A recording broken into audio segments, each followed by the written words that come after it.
भारत के उत्तर प्रदेश के अयोध्या में बसा राम मंदिर एक ऐसा मंदिर जहां पे एक सुई के नोक इतने लोहे का भी यूज नहीं किया गया है। एक ऐसा मंदिर जहां पे अंटार्कटिका के बर्फ के पानी का इस्तेमाल किया गया है। एक ऐसा मंदिर जिसके नींव में अयोध्या की शुद्ध मिट्टी तो है ही ऑफ कोर्स, उसके साथ साथ एक नहीं, 100 नहीं, 1000 नहीं, बल्कि 2587 अलग अलग जगहों की मिट्टी मौजूद है। ये सिर्फ एक मंदिर नहीं, करोड़ों लोगों के दिल में बसा हजारों साल पुराना आस्था है जो कि एक मंदिर के रूप में है। बिल्डिंग के मजबूती के हिसाब से ये पूरे भारत की सबसे मजबूत मंदिर है। फिजिकली अयोध्या राम मंदिर का टोटल साइट एरिया यानी कॉम्प्लेक्स एरिया 70 एकड़ का है और इस 70 एकड़ के साइट में से 2.7 एकड़ में ये मंदिर स्थित है। ये मंदिर 380 फीट लंबा है, चौड़ाई 250 फीट है और ऊंचाई 161 फीट है। कुल मिलाकर 392 पिलर्स है और 44 दरवाजे हैं। ये सब तो आम बातें हो गई जो आपने सुना है। आप जानते हैं कुछ amazing facts. The Enigma of BRICS यानी स्पेशल ईंट। राम मंदिर के निर्माण में जितने भी ईंट का इस्तेमाल किया गया है उन हर एक ईंट पर श्री राम लिखा हुआ है। श्री राम और उसके बाद ईंट के साल का मैन्युफैक्चर ईयर। कहा जाता है कि राम सेतु बनाने वक्त भी हर एक पत्थर पर श्री राम लिखा गया था। इसी भावना को यहाँ भी कंटिन्यू किया गया है। ईंट पर श्री राम लिखा हुआ ये तो आस्था का एंगल हो गया, लेकिन इन ईंट का टेक्नोलॉजिकल एंगल भी है। इस मंदिर में जितने भी ईंट का इस्तेमाल हुआ है वो रोज जो आप सामान्य ईंट देखते हो वो ईंट नहीं है, बल्कि एक स्पेशल फॉर्मूले से बना ईंट है जो कि सामान्य ईंट से 4 से 5 गुना ज्यादा मजबूत है। वो कहते हैं ना बेस्ट ऑफ टेक्नोलॉजी यानी हाईएस्ट लेवल ऑफ ब्रिक जो हमारे दुनिया में एग्जिस्ट करती है वो इस्तेमाल हुआ है। यानी अभी के समय में जो इंसान के पास बेस्ट अवेलेबल और रियलिस्टिकली पॉसिबल टेक्नोलॉजी है उसका इस्तेमाल किया गया है इन ईंट को बनाने में। राम मंदिर में लोहे का इस्तेमाल 0% हुआ है। राम मंदिर के निर्माण में जानबूझकर लोहे का यूज नहीं किया गया है। लोहे का यूज नहीं किया गया है, फिर भी ये भारत का सबसे टेक्नोलॉजिकली एडवांस्ड मंदिर है। इस मंदिर को ट्रेडिशनल रूप में मॉडर्न टेक्नोलॉजी से बनाया गया है, ओल्ड स्टाइल में बनाया गया है, क्योंकि लोगों को ओल्ड वाइब ही चाहिए था। Old design using the best of technology. इस मंदिर में पिंक सैंडस्टोन नामक पत्थर का यूज किया गया है जो कि राजस्थान से मंगवाया गया था। इस पिंक सैंडस्टोन नामक पत्थर में फेल्डस्पार और क्वार्ट्ज नामक 2 मिनरल्स की मात्रा बहुत ज्यादा होती है। कंफ्यूज मत हो, साफ सीधा मतलब ये है कि पिंक सैंडस्टोन में इन दोनों मिनरल्स के ज्यादा होने के चलते ये धरती पे मौजूद सबसे वेदर रेजिस्टेंस और सबसे मजबूत पत्थरों में से एक बन जाते हैं। बुरे से बुरे वेदर को भी ये मंदिर झेल लेगा। और वेदर यानी मौसम झेलना तो कुछ भी नहीं है। राम मंदिर को इस तरह से बनाया गया है कि 8 मैग्नीट्यूड का भूकंप अगर आए तो भी ये मंदिर ऐसे ही खड़ा रहेगा। 8 मैग्नीट्यूड के भूकंप से शहरों का कुछ ऐसा हाल होता है जैसा कि आप अपने स्क्रीन पे देख रहे हो, पर राम मंदिर को वर्स्ट पॉसिबल नेचुरल कैलामिटी को सहने लायक बनाया गया है। और मजबूती, ये जो आप वर्ड सुनते हो तो कैसा फीलिंग मन में आता है? एकदम स्ट्रॉन्ग। उस स्ट्रॉन्गनेस का डेफिनेशन है ये मंदिर। ये मंदिर इतना मजबूत है फिजिकली। विश्व का आज तक का सबसे बड़ा भूकंप साउथ अमेरिका के चिली में आया था जिसकी तीव्रता 9.2 थी। इससे बड़ा भूकंप आज तक इतिहास में नहीं आया है। 9.2 तीव्रता ये हाईएस्ट है जो इंसानों ने महसूस किया है। इसके आसपास का तीव्रता भी राम मंदिर सह लेगा। और आर्किटेक्ट्स ने यह भी कहा है कि इस बिल्डिंग की उम्र 1000 वर्ष से भी ज्यादा है। यानी 2024 में 1000 साल जोड़ दो, 3024। इस साल तक ये मंदिर ऐसे ही का ऐसे ही खड़ा रहेगा और उसके बाद ही कभी रिकंस्ट्रक्शन की जरूरत पड़ेगी। आपके आगे की हर एक पीढ़ी की उम्र 100 साल माने तो आपकी 10 जनरेशंस पार हो चुकी होगी और मंदिर ऐसे ही का ऐसे ही खड़ा रहेगा। The base, the divine powers of 2587 places यानी 2587 अलग अलग जगहों की दिव्यता। राम मंदिर के जो बेस है यानी नींव, वहां 2587 अलग अलग पवित्र जगहों की मिट्टी का इस्तेमाल किया गया है, जैसे झांसी, यमुनोत्री, वैष्णो देवी, चित्तौड़गढ़, गोल्डन टेम्पल और भी बहुत सारे। नंबर पे ध्यान देना, 2587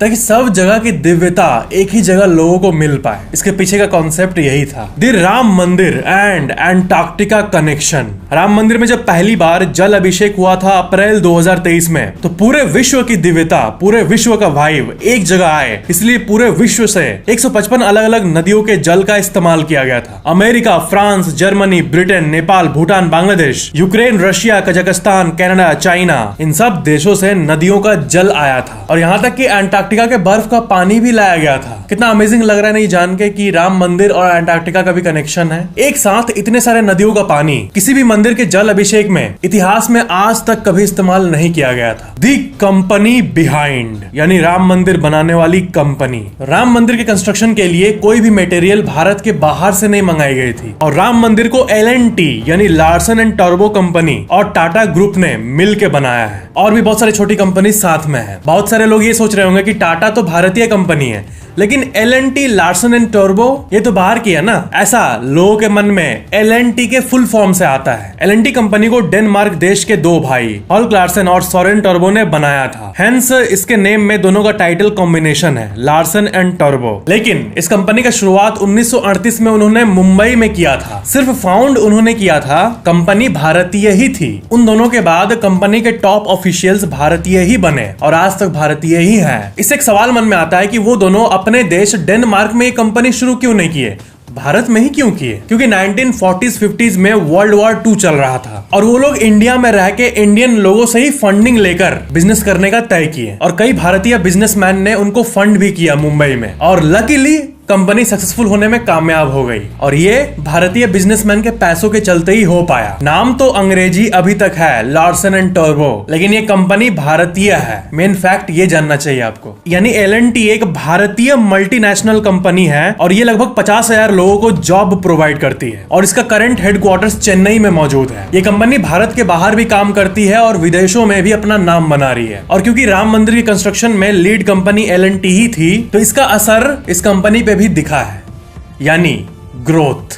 L&T का शेयर पिछले 2 सालों में ही डबल से ज्यादा हो चुका है। इसके शेयर में जिन्होंने निवेश किया होगा उन्हें तो मस्त रिटर्न मिला होगा। क्यों शेयर मार्केट वालों? वैसे स्टॉक मार्केट वालों, आपको ये ट्वीट जरूर देखना चाहिए। निफ्टी का 1 डे कैंडल चार्ट राम मंदिर की तरह बना है। वैसे निफ्टी का चार्ट तो बनते रहता है, लेकिन अगर आप निफ्टी 50 का ऑल टाइम देखोगे तो वो है 22,124। निफ्टी का ऑल टाइम हाई 22,124 डेट और चार्ट्स में भी राम मंदिर जैसा formation. What a coincidence. Comparison with the top temples of the world, यानी दुनिया के सबसे बड़े हिंदू मंदिरों से तुलना। दुनिया का सबसे बड़ा मंदिर कैम्बोडिया देश में है, जो कि वर्ल्ड मैप के इस जगह पे मौजूद है, जिसका नाम है एंकोर वाट और ये भगवान विष्णु का मंदिर है और ये इनक्रेडिबल 402 एकड़ में फैला हुआ है। दुनिया का दूसरा सबसे बड़ा मंदिर अमेरिका वाला अक्षरधाम है, जो कि न्यू जर्सी में मौजूद है और ये 183 एकड़ में फैला हुआ है। थर्ड यानी तीसरे रैंक पे है श्री रंगनाथ स्वामी टेम्पल, जो कि तमिलनाडु में है और ये मंदिर का साइट एरिया है 155 एकड़। नंबर 4 पे है श्री लक्ष्मी नारायण मंदिर, जो कि अगेन तमिलनाडु में स्थित है और ये 100 एकड़ में फैला हुआ है। इसके बाद आता है अयोध्या का राम मंदिर, जो कि 70 एकड़ में फैला हुआ है। उसके बाद आता है दिल्ली का छतरपुर मंदिर, जो कि 60 एकड़ में फैला हुआ है। पर दिल की रैंकिंग की बात करें तो क्योंकि राम मंदिर इतना अवेटेड था, इसलिए एक्साइटमेंट के मामले में राम मंदिर टॉप पे है। ऐसा नहीं कि मैं मंदिरों को एक दूसरे से कंपेयर कर रहा हूं, मैं बस एरिया दिखा रहा था आपको, क्योंकि मुझे लगा कि आपको ये पता होना चाहिए कि 402 एकड़ में भी कंबोडिया में एक मंदिर है। आपके जनरल नॉलेज के लिए, the mind behind the design, यानी श्री राम मंदिर के डिजाइन के पीछे का दिमाग। राम मंदिर के चीफ आर्किटेक्ट हैं चंद्रकांत सोमपुरा। इनका परिवार लास्ट 15 पीढ़ियों से मंदिर के डिजाइन में ही काम करता आ रहा है। सोमपुरा परिवार ने पूरे विश्व में 100 से भी ज्यादा मंदिरों को डिजाइन करवाया है। गुजरात का सोमनाथ मंदिर भी उनमें से एक है और चंद्रकांत सोमपुरा ने यहाँ भी एक अद्भुत मंदिर बनाकर अपना कमाल दिखा दिया। एक अति सुंदर डिजाइन बिल्डर्स को दिया। मिथ्स अबाउट राम मंदिर, यानी राम मंदिर के बारे में फैलाए गए कुछ झूठ, इसके बारे में आपको पता होनी चाहिए। राम मंदिर के बारे में सबसे बड़ा मिथ है टाइम कैप्सूल। इंडियन मीडिया ने भर भर के टाइम कैप्सूल के बारे में पोस्ट किया है कि राम मंदिर के 200 फीट नीचे टाइम कैप्सूल रखा हुआ है। गूगल पे सर्च करने पे भी टॉप में बड़े बड़े कंपनीज के रिजल्ट्स आते हैं और ये इस बात को दिखाता है कि ये बिना जानकारी को कंफर्म किए कैसे आर्टिकल्स छाप देते हैं। लेकिन मैं ये चाहता हूँ कि राम मंदिर के बारे में एक भी गलत जानकारी ना फैले। पहली बात तो ये कि किसी आर्टिकल में इन्होंने 200 फीट लिखा है और किसी में 2000 फीट तक लिख डाला है। तो ये सुनो, श्री चंपत राय, जनरल सेक्रेटरी श्री राम जन्मभूमि तीर्थ क्षेत्र के ऑफिशियल ट्विटर हैंडल पे ये वीडियो पोस्ट किया और आप इसको देखो। अलग अलग स्रोत से समाचार आ रहा है कि 5 अगस्त को कोई टाइम कैप्सूल जमीन के नीचे रखा जाएगा। यह समाचार गलत है, मनगढ़ंत है।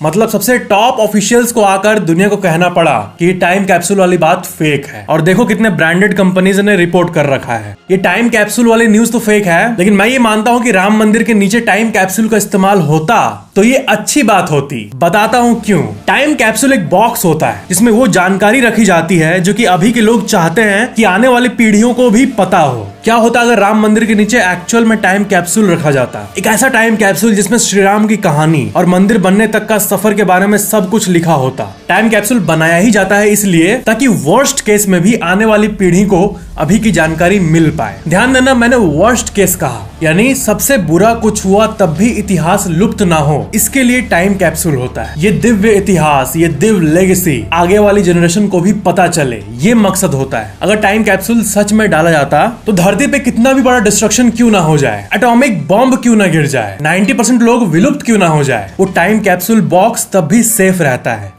कैसे? टाइम कैप्सूल जमीन के अंदर इसलिए रखा जाता है ताकि अगर न्यूक्लियर वॉर भी हो जाए, यानी परमाणु युद्ध भी हो जाए, तो ये कैप्सूल सुरक्षित रहे, क्योंकि ये जमीन के सतह के 200 फीट या उससे दूर डाला जाता है। क्या आपको पता है, जितने भी लोग ये मानते हैं कि भविष्य में न्यूक्लियर वॉर होगा, वो लोग आज से ही अंडरग्राउंड बंकर्स बनाना शुरू कर दिए हैं। और आपके मन में ये सवाल आ सकता है कि न्यूक्लियर वॉर के स्थिति में जमीन के सतह से कितने फीट नीचे अगर बंकर हो तो इंसान बच जाएगा, रेडिएशन उसको प्रभावित नहीं कर पाएगा। कितने फीट? रिसर्च ने यह बताया है कि एक सामान्य न्यूक्लियर अटैक में धरती के सतह से 150 फीट नीचे अगर आप होंगे तभी आप सेफ होंगे। That's interesting. 1 मिनट, लेकिन हम लोग क्या बात कर रहे हैं वैसे? कहाँ आ गए हम लोग? राम मंदिर के बारे में बात कर रहे थे ना, ये न्यूक्लियर कहाँ से आ गया? और वैसे भी न्यूक्लियर वॉर थोड़ी हो रहा है, ये तो बहुत दूर की नेगेटिव सोच है, इतना सोचेंगे तो थोड़ी होगा। और वैसे भी श्री राम के इतिहास को जिंदा रखने के लिए लोग ही काफी है, किसी टाइम कैप्सूल की जरूरत नहीं है वैसे। लेकिन टाइम कैप्सूल का जो कॉन्सेप्ट है वो बहुत इंटरेस्टिंग है। मंदिर की बात करें तो ये मंदिर इतना खूबसूरत है कि आर्ट यानी कला, ये जो शब्द है ये भी शर्मा जाए राम मंदिर के वाइब के सामने। श्री राम्स एज यानी भगवान राम की उम्र। आपने ये कई बार सुना होगा कि प्रभु श्री राम 11,000 साल तक अयोध्या पे राज किए थे। कहा जाता है कि त्रेता युग में इंसान 10,000 साल से भी ज्यादा जीता था, लेकिन 11,000 साल जीना मॉडर्न साइंस के हिसाब से सेंस नहीं बना रहा है ना। और राम सेतु के कार्बन डेटिंग से भी यही पता चला है कि रामायण 7,000 साल पहले हुआ था। तब इस 11,000 साल जीने वाले बात के हिसाब से तो राम जी को आज तक होना चाहिए। तो सही बात क्या है वो आपको जानना चाहिए। कंफ्यूजन क्लियर करता हूँ मैं। असल में कहा जाता है कि जब प्रभु श्री राम 25 साल के थे तब वो वनवास में गए, और 14 साल बाद यानी 25 + 14 39 साल के जब वो थे तब वो वापस आए थे और राजा बने थे, और 70 साल के उम्र में राजस्थल त्यागे थे, यानी 31 साल तक राज किए थे। तो 11,000 साल तक राज करने वाली बात कहां से आई? तो बात यह है कि जो राजा धर्म के मार्ग पर चलता है उनका हर एक दिन 1 साल के बराबर माना जाता है। जी हाँ, कई पुरानी किताबों में आपको इस बात का जिक्र मिल जाएगा। एक राजा का हर एक दिन = 1 ईयर। तो अगर 39 के उम्र से 70 तक देखोगे तो टोटल 31 साल हो रहे हैं, यानी 31 × 1 साल में 365 दिन, यानी 11,000 साल। तो इसलिए ये कहा जाता है कि श्री राम अयोध्या को 11,000 साल तक रूल किए थे। ये था 11,000 साल के पीछे का गहरा मतलब। 11,000 साल मतलब राजा का 11,000 दिन। South Korea country and Ayodhya connection, यानी साउथ कोरिया देश और अयोध्या का कनेक्शन। दक्षिण कोरिया के बहुत सारे लोग अयोध्या को अपना नानी घर मानते हैं।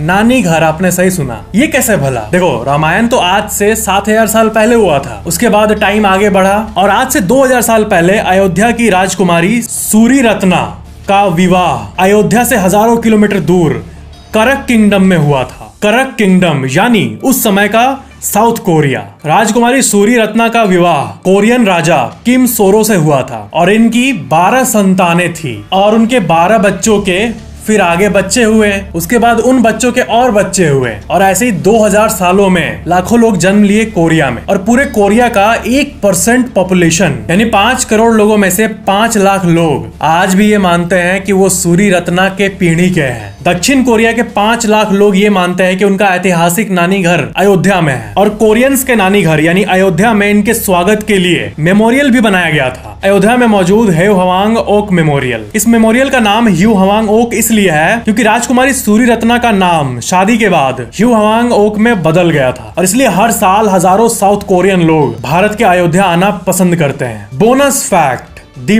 मिस्ट्री ऑफ युग। सतयुग, त्रेता युग, द्वापर युग, कलयुग, ये 4 युग का जो उम्र होता है वो आप अपने स्क्रीन पे देख सकते हो। सतयुग 17 लाख सालों के लिए था। त्रेता युग यानी भगवान श्री राम वाला युग 12 लाख सालों तक था। द्वापर युग 8 लाख सालों तक था। कलयुग 4 लाख सालों तक रहेगा। 5,000 साल बीत चुके हैं ऑलरेडी। युग का लेंथ कम होना पाप से रिलेटेड है। जैसे जैसे पाप बढ़ा युग कम होते गए। लेकिन अगर लोगों के मन में आस्था बने रहे तो पाप कम रहेगा। तो पॉइंट ये है कि जो लोग भगवान पे नहीं मानते, जो लोग बहुत ज्यादा साइंटिफिक हैं, तो ये जान लो कि ये पूरा सिस्टम क्यों बना हुआ है। सिस्टम इसलिए बना हुआ है ताकि लोग ऑलमाइटी को माने, लोगों को ये आभास हो कि कोई है जो उनको ऊपर से देख रहा है और उनके गलत कामों को भी देख रहा है। इस कंसेप्ट से, इस बात से लोगों का दिमाग शांत रहे, ऑलमाइटी के प्रेजेंस में पाप और वायलेंस कम हो, तभी ये धरती अच्छे से चल सकेगा। धार्मिक स्थल लोगों के दिमाग को शांत करता है। ज्यादातर लोग धार्मिक स्थल इसलिए जाते हैं क्योंकि उनको शांति महसूस होता है, लोगों का मन पीसफुल होता है, तो इनडायरेक्टली इस दुनिया को ही फायदा पहुंचता है। बहुत डीप बात है, इसलिए धार्मिक स्थलों का होना जरूरी है। नहीं तो अगर नहीं मानेंगे उनको तो लोग तो अपना एनिमलिस्टिक कैरेक्टर में आ जाएंगे। बहुत डीप बात है, आई होप इसको आप समझ रहे होंगे। तो ये था श्री राम मंदिर के बारे में कुछ अमेजिंग फैक्ट्स। वीडियो को लाइक जरूर करना और वीडियो कैसा लगा नीचे कमेंट जरूर करना, और ऐसी और अमेजिंग फैक्ट्स वीडियोस के लिए चैनल को सब्सक्राइब करके बेल आइकन जरूर ऑन कर लेना। Thank you so much for watching this video.